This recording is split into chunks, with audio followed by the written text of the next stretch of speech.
Bosses across the metro area have a big decision to make. That is, how many employees should they bring back when things are safe again? And what about mandating vaccines? Joining us now is Carrie Schochet with Purple Squirrel Advisors. She deals with employers and employee relations all the time. And Carrie, good to see you. Thanks for joining us.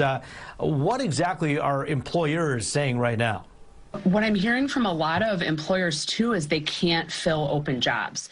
They can't get people even to apply, so they've got openings that they can't fill, and then they've got their employees that are maybe they're viewing it as being less productive in a remote environment. They want to get them back into the office, and it's very difficult to manage all of those workforce issues with COVID and fear and all these other things as an overlay.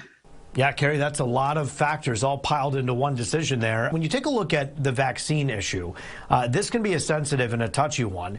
What exactly should they be thinking about, and how do they frame that? First of all, employees have gotten really comfortable working from home. And in many cases, if they feel that they've been very productive, why do I need to come back to work? And then the employer is potentially saying, well, we're requiring vaccination to come back to work.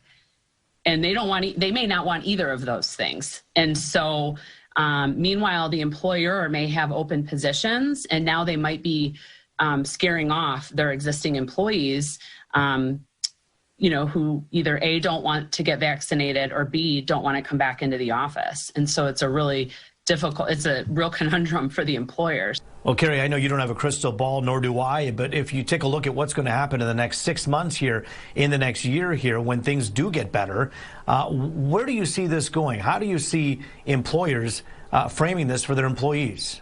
Maybe they stage it. Maybe there's a slow, gradual where they say, okay, we're going to bring the vaccinated employees, back into the office if they would like to come back, and have that be a stage one. And, I'm just not sure what the answer is, but I think all of a sudden going from 100% remote to you must be vaccinated and you must come into the office, that is going to potentially create an issue. All right, Carrie, thanks for your time today. We appreciate it. And by the way, coming up on Fox 2 News at 5 and 6 on Friday, we're actually doing a segment we call Your Take, where we're taking your questions right to an employment attorney and an HR expert. What are your concerns? What are you worried about when it comes to your rights? You can actually email me, and we can anonymously ask your question. Just email me right away at roop.raj@fox.com.